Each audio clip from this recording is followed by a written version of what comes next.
Well, I think it is safe to say that that was ugly. That is not how the Bills wanted to start the season. Now 0-2. All right, so Joe, what are some of the big takeaways from the game tonight? Well, first and foremost, you have to look at the defense before anything else. I mean, this is a unit that allowed almost 500 yards against a Jets team that, you know, they have some good players.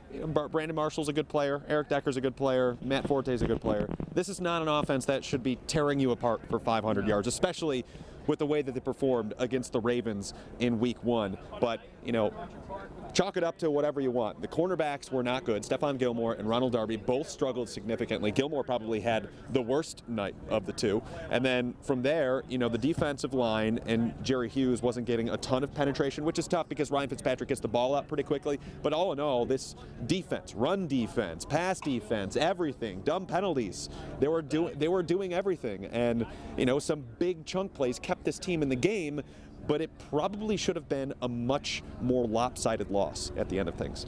I just really cannot believe what we watched happen on the field tonight. You're at a loss for words. I'm at a loss for words because you heard me all week say that I wouldn't be surprised if the Bills' offense didn't score a point on offense. I thought, I didn't necessarily think, but that was my hot take of the week, I guess you could say. Yes. And then the Bills come out and they score 31, and they get There is no way before this game you could have told me that they were going to get scored.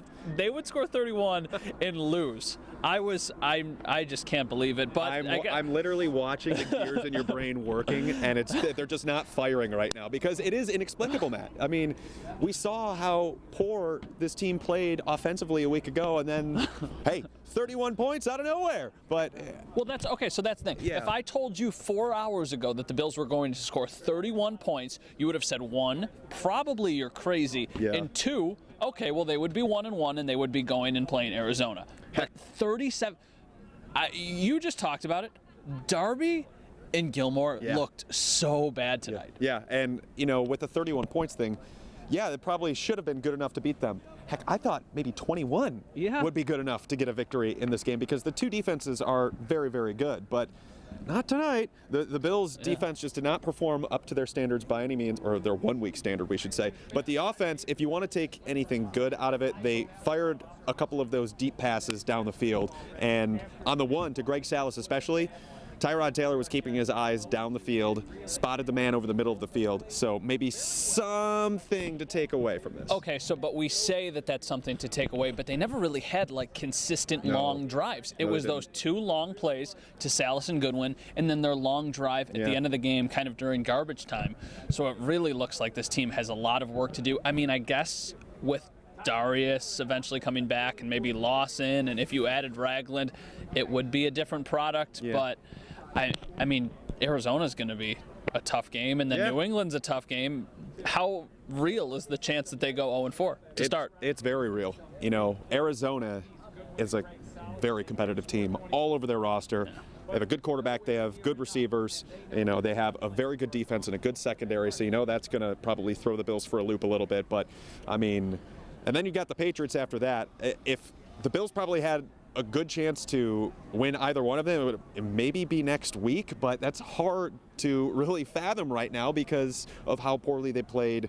Really, even though they put up 31 points, both offensively and defensively. The run game never got going with LaShawn McCoy. That was a disappointment. You know, the only good part about this offensive effort, we'll just say offense or defense, was the offensive line. Yeah. Because coming in, the defensive line for the Jets, highly complimented. 7 sacks against Cincinnati. That's right. 7 sacks against the Bengals, a record against Andy Dalton. And they didn't do anything against this Bills team. However, the Bills couldn't capitalize on it. They couldn't find the receivers down the field consistently enough. And here we are, 0-2. Okay, so you're the guy who can answer this question. So we just talked about how the offensive line looked good. Yeah. Why wasn't the running game able to kind of do anything? I mean, LaShawn McCoy had a couple decent runs and then really nothing. Well, it was good pass protection. Okay. I think that's the biggest key here. You know, running wise, you know, teams are still going to stack the box against the Bills. That is the big thing with them. That's what we saw the Ravens do last week, and that's why the running game really never got going other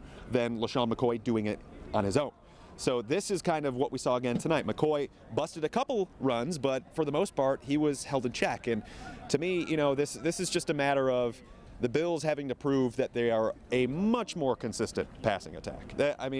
We saw the deep bomb to Marquise Goodwin. That's all well and good. We saw the deep ball to Greg Salas. That's fine. How about some intermediate throws? Maybe a 15-yard gain, maybe a 25-yard gain here and there. Just show that you're not looking for it all or looking for it short. Were there any throws in the middle of I don't remember. Yes, Sammy Watkins was wide open in the middle of the field that he should have taken advantage of.